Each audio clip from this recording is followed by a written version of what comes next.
guys who are the most successful say the most affirmations, number one.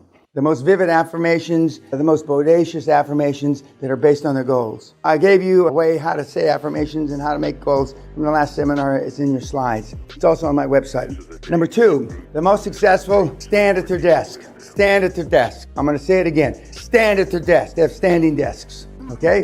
The more successful that stand at their desk, walk on a treadmill. Walk on a treadmill, and for some of you that gotta lose a few pounds, rocks, myself included, and the perfect speed seems to be 4 kilometers an hour. Now, I think that's for younger guys. I'm not so sure, because 4 kilometers an hour is when I do it, but I'm walking at 15 degrees. I mean, it's quick. And I mean flat. It's flat treadmill. It's not like this. Sally does an hour at 15 degrees at 4 miles an hour, not 4 kilometers an hour. So they do the treadmill flat. They learn to sleep less. The kids sleep basically between 4 and 7 hours. The older ones sleep 7 hours. The younger ones sleep 4 hours. They normally have 1 day a week they sleep more to rejuvenate their body. Some of the older guys need 2 days a week, and they use the weekend because it's harder to contact people. The most successful people work 7 days a week.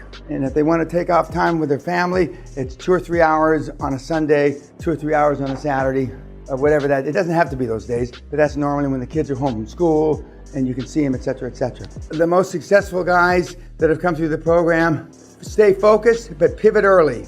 They stay focused and pivot early. They don't beat a fucking dead horse to death, a dead horse to death, because it's already dead. And they don't get involved in anything that they don't love, that they don't enjoy.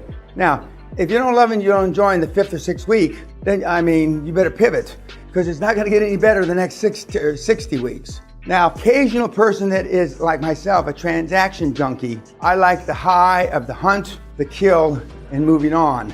A few people are like that, but most people want to do something they like. If you are a transaction junkie, then more power to you, because then you don't have to love anything, you know. I've always said, I love the ones I'm with, you know, whether they're, well, anyway, we don't have to go into that. I love the ones that I'm with, but I've been like that since I'm a young kid. Next, words matter. I told you, and my good friend and first seminar attendee, Ted Nicholas, he wrote a book about that, but it's always I did, or I'm gonna, not if we. No ifs in your language, and for sure no ifs in your affirmations. I mean, it's absolute.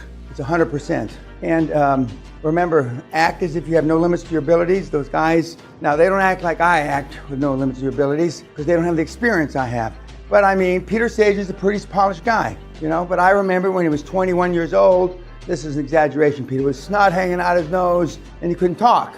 But I mean, now he's, you know, he's a bon vivant raconteur, you know, and he's very polished. Communication skills are really important. I tell people the best guys in current crop of best guys go to Toastmasters. They go to improvisation, they're acting. They belong to the what are those clubs, Kiwanis, what's the other one? Rotary, yeah, Kiwanis and Rotary. And they volunteer to do speeches. I think Christoph is doing some of that. And not just Christoph, but I remember from the report.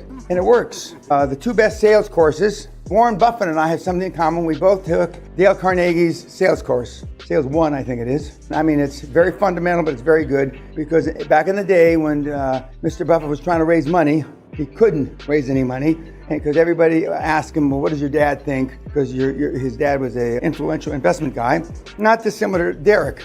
I can only imagine what they asked Derek when they Google and they look into Pena. Oh, what's this Dan Pena? And then Derek, after in the 9th page, they get down to him. But I took that course, and I'm told by the kids now that the Wolf of Wall Street sales course is pretty good. I haven't taken it or used it, but they say it's pretty good.